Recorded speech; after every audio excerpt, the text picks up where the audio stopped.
गेहूं की खेती में laser land levelling, laser land levelling. नमस्कार किसान भाइयों, आज हम बात करेंगे गेहूं की खेती की एक बेहद उन्नत और लाभकारी तकनीक laser land levelling, laser land levelling के बारे में। पारंपरिक खेती में अक्सर खेत असमतल होते हैं, जिससे सिंचाई असमान होती है। कहीं ज्यादा पानी भर जाता है तो कहीं पौधों को पर्याप्त नमी नहीं मिलती।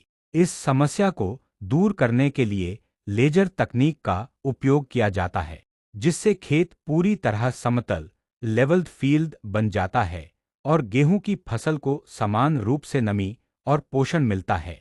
लेजर लैंड लेवलिंग क्या है? इसमें खेत को लेजर गाइडेड लेवलिंग मशीन की मदद से पूरी तरह समतल किया जाता है। इस मशीन में लेजर ट्रांसमीटर, लेजर रिसीवर और लेवलिंग बकेट लगा होता है।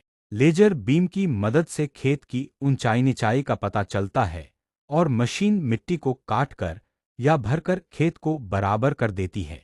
यह तकनीक खेत को पूरी तरह सपाट बना देती है, जिससे पानी, खाद और नमी का वितरण एक समान होता है। लेजर लैंड लेवलिंग की प्रक्रिया। एक खेत की तैयारी। पहले खरपतवार और अवशेष हटा लें। 2 लेजर ट्रांसमीटर। खेत में ऊंचाई और निचाई मापने के लिए ट्रांसमीटर लगाया जाता है। 3 लेवलिंग बकेट और ट्रैक्टर।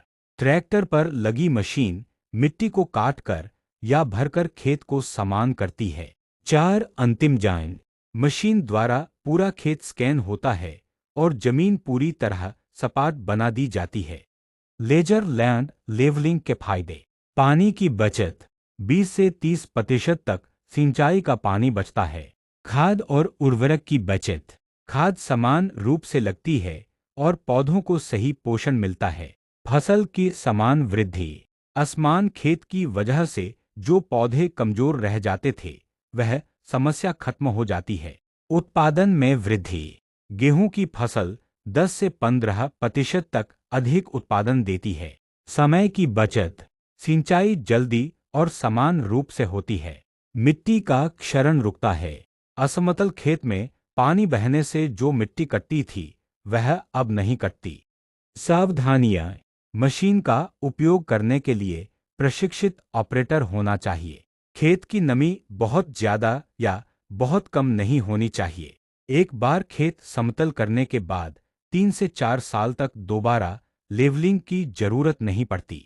किसान भाइयों, लेजर लैंड लेवलिंग तकनीक गेहूं की खेती में एक गेम चेंजर साबित हो रही है।